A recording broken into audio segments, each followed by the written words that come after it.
Student, তোমরা যারা class 12 অর্থাৎ দ্বাদশ শ্রেণীর 4th সেমিস্টারের ছাত্রছাত্রী আছো এবং তোমাদের রাষ্ট্রবিজ্ঞান সাবজেক্টটা আছে, তোমাদের জন্য আজকে ক্লাসটা খুবই গুরুত্বপূর্ণ। আজকে ক্লাসে তোমাদের 100% কমনযোগ্য সাজেশন নিয়ে আলোচনা করব। তোমাদের 4th সেমিস্টারের রাষ্ট্রবিজ্ঞানের সিলেবাস অনেক বড়। কোন প্রশ্ন করবে তোমরা অনেকে বুঝে উঠতে পারছো না। যে কোনো বই তোমরা দেখছো সেখানে অগাধ প্রশ্ন, কোন প্রশ্নগুলোকে গুরুত্ব দেবে বুঝতে পারছো না। আজকে ক্লাসটা সম্পূর্ণ তোমাদের জন্য। অর্থাৎ তোমাদের 6টা ইউনিট আছে এবং প্রতিটা ইউনিট থেকে 6 নম্বর এবং 4 নম্বরের কোন প্রশ্ন তোমরা তৈরি করবে সেটা নিয়ে আজকে আলোচনা করব।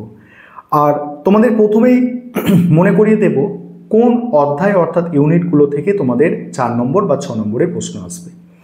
তোমাদের প্রথম যে ইউনিট অর্থাৎ অধ্যায় সেখান থেকে একটা 6 নম্বরের প্রশ্ন আসবে। তারপরে সেকেন্ড যে ইউনিট সেখান থেকে বড় প্রশ্ন 4-এর আসবে। পরের 3 নম্বর ইউনিট থেকে 6 নম্বরের প্রশ্ন আসবে। 4 নম্বর ইউনিট থেকে 6 নম্বরের প্রশ্ন আসবে। 5 নম্বর ইউনিট থেকে 4 নম্বরের প্রশ্ন আসবে এবং শেষ ইউনিট অর্থাৎ 6 নম্বরের ইউনিট থেকেও তোমাদের 4 নম্বরের প্রশ্ন আসবে। এবারে তোমরা ইউনিট অনুযায়ী সাজেশনটা বুঝে নাও। প্রথম ইউনিট থেকে কি বলেছি, 6 নম্বরের প্রশ্ন তোমাদের আসবে এবং প্রথম ইউনিট থেকে আমি তোমাদের মোস্ট ইম্পর্টেন্ট প্রশ্ন 3টে বাছাই করে দিয়েছি। আশা করি এই 3টে প্রশ্নের মধ্যে থেকে তোমরা একটি প্রশ্ন অতি অবশ্যই কমন পেয়ে যাবে। প্রথম প্রশ্ন, আন্তর্জাতিক সম্পর্ক একটি স্বতন্ত্র শাস্ত্র হিসাবে কিভাবে উদ্ভূত হয়েছে তা আলোচনা করো। তারপর সেকেন্ড প্রশ্ন প্রথম ইউনিট থেকে, আন্তর্জাতিক সম্পর্ক বিশ্লেষণে বাস্তববাদী মতবাদের মূল বৈশিষ্ট্যগুলি আলোচনা করো। 3 নম্বর প্রশ্ন, আন্তর্জাতিক সম্পর্কের ক্ষেত্রে আদর্শবাদী মতবাদের মূল বক্তব্য ব্যাখ্যা করো।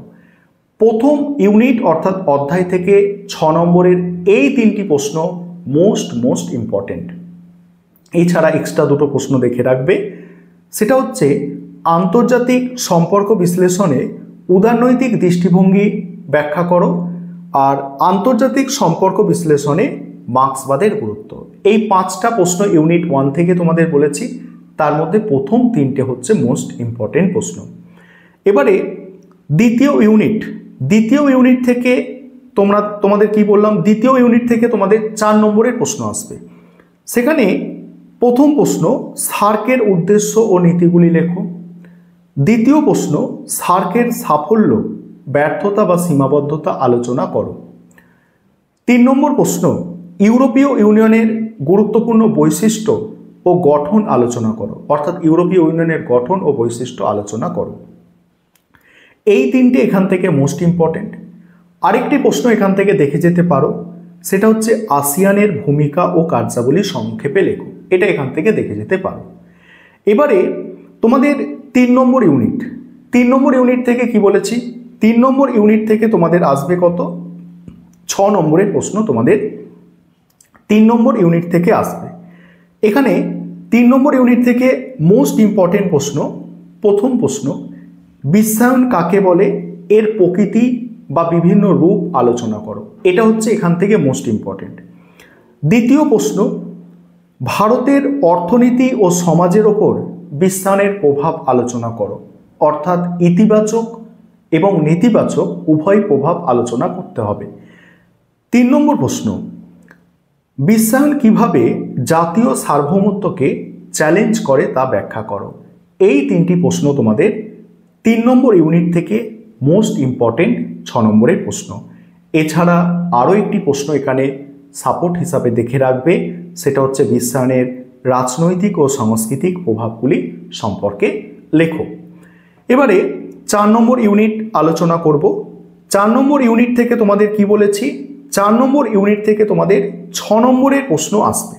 6 নম্বরের প্রশ্ন আসবে 4 নম্বর ইউনিট থেকে। এই ইউনিট আলোচনা করার আগে একটি বিষয় তোমাদের বলার আছে, তোমাদের জন্য অনলাইন কোচিং ক্লাস চলছে। তোমরা চাইলে আমাদের পেইড ব্যাচে অ্যাডমিশন নিতে পারো। এখনও যথেষ্ট সময় আছে তোমাদের ভালো রেজাল্ট করার জন্য। তাই তোমরা যারা চাইছো আমাদের পেইড ব্যাচে অ্যাডমিশন নেবে, বহু ছাত্রছাত্রী ক্লাস করছে, তোমরা যারা পেইড ব্যাচে অ্যাডমিশন নেবে ভাবছো, যত তাড়াতাড়ি পারো পেড ব্যাচে তোমরা অ্যাডমিশান নিয়ে নিতে পারো স্ক্রিনে দেওয়া নম্বরে যোগাযোগ করে, অথবা আমাদের স্টাডি মেটেরিয়াল মানে রেডি করা হয়, তোমরা চাইলে স্টাডি মেটেরিয়ালও পারচেস করতে পারো আমাদের থেকে। 4 নম্বর ইউনিট থেকে যেসব প্রশ্ন তৈরি করবে ভালো করে মনোযোগ সহকারে শোনো। প্রথম প্রশ্ন, ভারতে প্রধানমন্ত্রীর ক্ষমতা ও কার্যাবলী আলোচনা করো। সেকেন্ড প্রশ্ন, ভারতের রাষ্ট্রপতির ক্ষমতা ও কার্যাবলী আলোচনা করো। থার্ড প্রশ্ন, লোকসভার স্পিকারের ভূমিকা ও ক্ষমতা আলোচনা করো।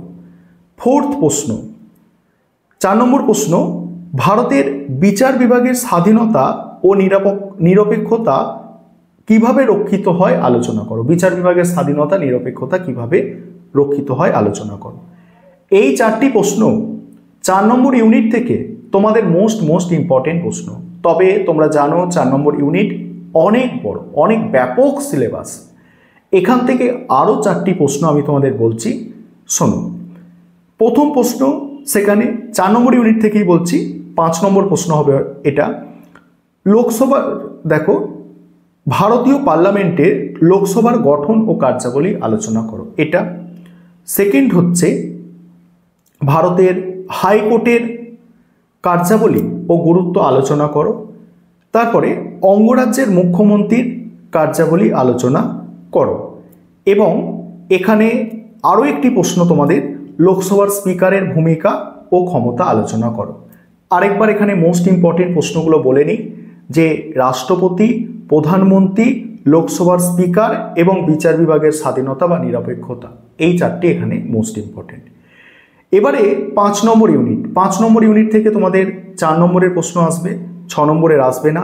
5 নম্বর ইউনিট থেকে তোমরা করবে নাগরিক সমাজ বলতে কি বোঝো, গণতান্ত্রিক রাষ্ট্রে নাগরিক সমাজ আন্দোলনের গুরুত্ব ব্যাখ্যা করো।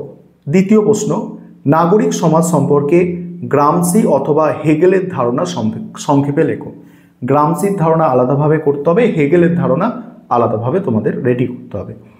টিকা লেখো নর্মদা বাঁচাও আন্দোলন, তারপরে চিপকো আন্দোলন, এই কটা প্রশ্ন এখান থেকে করলে হয়ে যাবে। এবারে শেষ যে ইউনিট 6 নম্বর ইউনিট। 6 নম্বর ইউনিট থেকে 4 নম্বরের প্রশ্ন আসে তোমাদের, সেখানে তোমরা দেখবে ভারতীয় সংবিধান সংশোধন পদ্ধতি আলোচনা করো। সেকেন্ড হচ্ছে 73তম সংবিধান সংশোধনের প্রধান বৈশিষ্ট্য আলোচনা করো। পরের প্রশ্ন, 74তম সংবিধান সংশোধনের প্রধান বৈশিষ্ট্য আলোচনা করো। এই 3টি প্রশ্ন এখান থেকে গুরুত্বপূর্ণ। এছাড়া এক্সট্রা 2টো প্রশ্ন তোমাদের বলছি, একটু শুনে নাও। পশ্চিমবঙ্গের গ্রাম পঞ্চায়েতের গঠন, ক্ষমতা ও কার্যাবলী আলোচনা করো। আরেকটি হচ্ছে পৌরসভার গঠন, ক্ষমতা ও কার্যাবলী আলোচনা করো। এই হচ্ছে তোমাদের সম্পূর্ণ সাজেশন।